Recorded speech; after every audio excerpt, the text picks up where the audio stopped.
শনিবার রাজধানীর মোহাম্মদপুরের একটি মাদ্রাসায় অনুষ্ঠিত হলো জাতীয় হিফজুল কুরআন প্রতিযোগিতার চতুর্থ আসর। এবারের আসরে সারা দেশ থেকে মোট ৩০ জন প্রতিযোগী অংশগ্রহণ করেন। পরে প্রতিযোগিতায় বিজয়ী ৫ জনকে পুরস্কৃত করা হয়। এস.এম. মামুনের প্রতিবেদনে আরো জানাচ্ছেন। শনিবার রাজধানীর মোহাম্মদপুরের গাউসিয়া ইসলামিয়া ফাজিল মাদ্রাসার অডিটোরিয়ামে অনুষ্ঠিত হয় জাতীয় হিফজুল কুরআন প্রতিযোগিতার চতুর্থ আসর। আহলুল কুরআন ওয়াজ সুন্নাহ ফাউন্ডেশন বাংলাদেশের উদ্যোগে প্রতিযোগিতার এই গ্র্যান্ড ফিনাল অনুষ্ঠানে প্রধান অতিথি হিসেবে উপস্থিত ছিলেন জামিয়া ইসলামিয়া বাইতুল ফালাহ মসজিদের সিনিয়র মুহাদ্দিস মুফতি কামরুজ্জামান কাশেমি। গাউসিয়া ইসলামিয়া ফাজিল মাদ্রাসার অধ্যক্ষ মুফতি মোহাম্মদ এজহারুল হকের সার্বিক তত্ত্বাবধানে ও মাদ্রাসাটির গভর্নিং বডির সদস্য জাহাঙ্গীর হোসেনের সভাপতিত্বে অনুষ্ঠানে আরও উপস্থিত ছিলেন আহলুল কুরআন ওয়াজ সুন্নাহ ফাউন্ডেশনের চেয়ারম্যান হাফেজ মাওলানা ওবায়দুল্লাহ খান ফুলপুরি এবং মহাসচিব হাফেজ কারি মেরাজুল ইসলাম।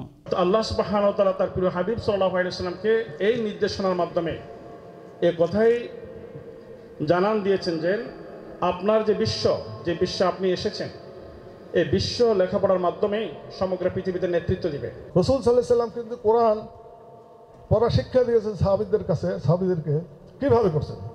কিরাআতুন তিলাওয়াতুন আর তাফাক্কুর। কিরাআতুন মানে সিম্পল এই যে হুজুরা পড়ে গেল হাফেজ সাহেব, ওইটা হলো কিরাআতুন।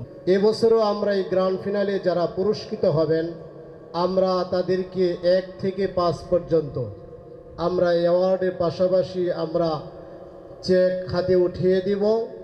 পাশাপাশি 6 থেকে 31 পর্যন্ত সকলেই পুরস্কার পাবেন ইনশাআল্লাহ।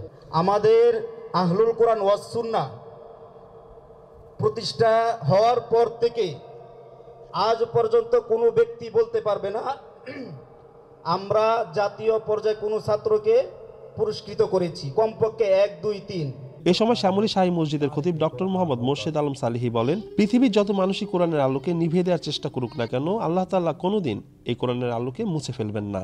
পৃথিবীর ভিতরে যত মানুষই কোরআনের আলোকে নিভিয়ে দেওয়ার জন্য চেষ্টা করে, আল্লাহ তাআলা এই কোরআনের আলোকে পৃথিবী থেকে কোনোদিন মুছে ফেলবেন না, নিভিয়ে দিবেন না, বরং এটি প্রস্ফুটিত বিকশিত হয়ে সারা পৃথিবীর জমিনে ছড়িয়ে ছিটিয়ে পড়ে। জাতীয় হিফজুল কুরআন প্রতিযোগিতার এবারের আসরে সারা দেশ থেকে মোট ৩০ জন প্রতিযোগী অংশগ্রহণ করেন। প্রতিযোগিতায় বিজয়ী ৫ জনকে পুরস্কৃত করা হয়, আর বাকিদের দেওয়া হয় সম্মাননা ক্রেস্ট। অনুষ্ঠানে প্রধান আকর্ষণ ছিলেন পিএইচপি কোরআনের আলোর চেয়ারম্যান হাফেজ মাওলানা আবু ইউসুফ ও সেক্রেটারি মুফতি মোহাম্মদ মুহিউদ্দিন।